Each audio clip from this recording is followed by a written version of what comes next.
près d'1 an que Lola a été sauvagement violée et assassinée. Ce lundi 9 octobre, son frère aîné Jordan se livre pour la première fois et révèle une mission que lui avait donnée son père, suite à ce drame. Le meurtre de Lola est encore dans toutes les mémoires. Il y a près d'1 an jour pour jour, le 14 octobre 2022, la petite fille de 12 ans était retrouvée morte, dans une malle dans le 19e arrondissement. La collégienne a été sauvagement violée et assassinée par Damien B. aux médias factuels. Ce lundi 9 octobre, son frère aîné Jordan se livre, sortant du silence pour la première fois. Car jusqu'ici, le clan de Lola s'est muré dans le silence, restant soudé après cette tragédie. Pour préserver sa grand-mère de cette terrible nouvelle, Jordan avait reçu une mission par son père. Tout faire pour qu'elle ne découvre pas le meurtre de Lola dans la presse. Mon père m'avait confié une mission, faire en sorte que ma grand-mère chez qui j'habitais à l'époque, n'apprenne pas la mort de sa petite fille par les journalistes. Pendant 1 semaine et demie, j'ai donc coupé tous les câbles d'antenne de la maison, la radio, le téléphone. Mon père voulait lui annoncer en personne, fait savoir Jordan. Lui, l'a apprise aussi de la bouche de son père.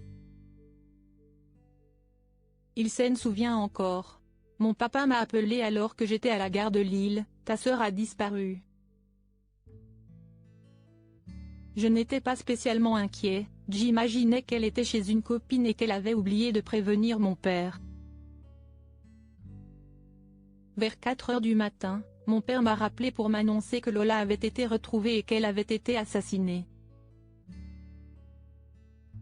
Ça m'a séché, a-t-il raconté ce jour. Damia B., algérienne de 24 ans, a été mise en examen pour meurtre et viol, et elle est aujourd'hui hospitalisée au sein d'une unité pour malades difficiles, UMD, de l'hôpital psychiatrique de Villejuif, Val-de-Marne. Dans les mois à venir, d'autres expertises auront lieu, pour déterminer la responsabilité pénale de l'accusé, qui a reconnu le meurtre de Lola. L'expert psychiatre qui a examiné la jeune femme pendant sa détention provisoire a récusé toute abolition ou altération de son discernement au moment de son crime.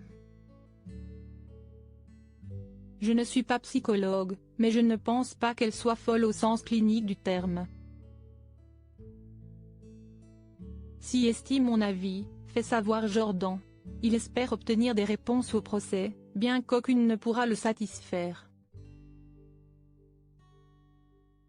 Car rien ne justifie de commettre ce qui a été commis. Ce que cette femme a fait à ma sœur est au-delà du concevable.